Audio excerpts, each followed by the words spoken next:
আমরা আসছি চরজলসা গ্রামে, যেখানে আমাদের বাড়ি ছিল। তো এখানে আমরা রোদের ভিতরেই বের হলাম চরজলসার মাঠে ঘাটে বেড়াতে, ছাতা নিয়ে বের হয়েছি। এখানে ভুট্টা ভাঙানো হচ্ছে, ভুট্টা ভাঙানো বলতে ভুট্টার দানাগুলা ছাড়ানো হচ্ছে। এই রোদের ভিতরে যে এরা কিভাবে কাজ করতেছে আল্লাহ মাহবুদি জানে। কাঠফাটা রোদ উঠছে। যাই হোক, খুব সুন্দর লাগলো বিষয়টা, যে কীভাবে ভুট্টার দানাগুলো ছাড়ানো হয়।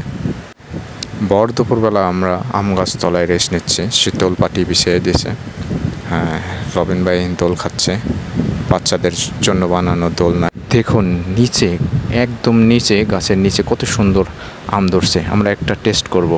এটা কেমন দেন? শুকে লাগবে হেভি টক কাঁচা খান দেখাই তবে জাবানটা দিছে ভিন্ন ভাবে, একটু অন্য স্টাইলে দিতে হবে ভাই। ভালো তো।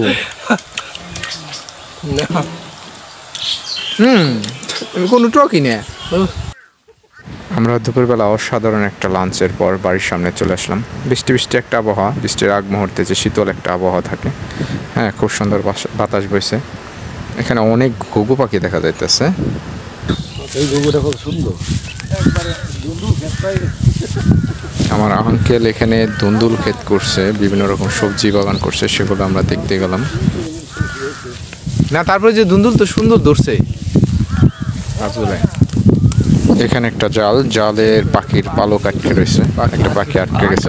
দেখুন পালকগুলো রয়ে গেছে। এই যে ঘুঘু, অনেক ঘুঘু পাখি, চর বোঝায় ঘুঘু পাখি।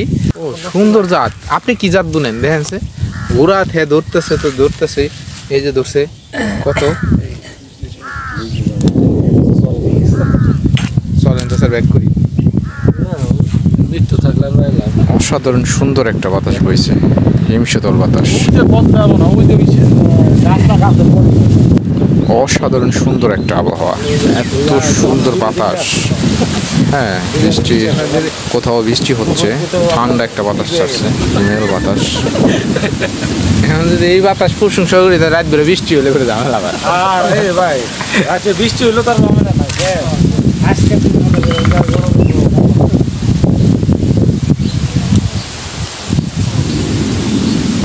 এটা কি কিসের খের?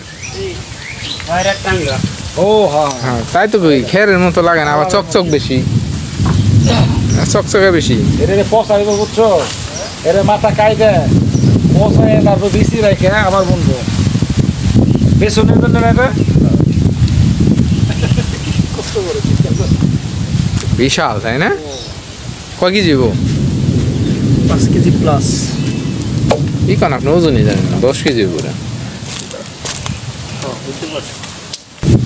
এটা হলো আমাদেরই বাড়ি ছিল একসময়, পুরান বাড়ি। আমার দুঃসম্পর্কের এক বোন ভগ্নিপতি বাড়ি করছে। যাই হোক, এখানে আজকে আমরা রাত থাকবো। আপনারা আমাদের সাথে থাকবেন, পরবর্তী পর্বগুলো দেখবেন। এই গাছ একটাও দেখেন, সবগুলোর মানে সুন্দর। এই জন্য শহর থেকে গরু কিনতে পারলাম।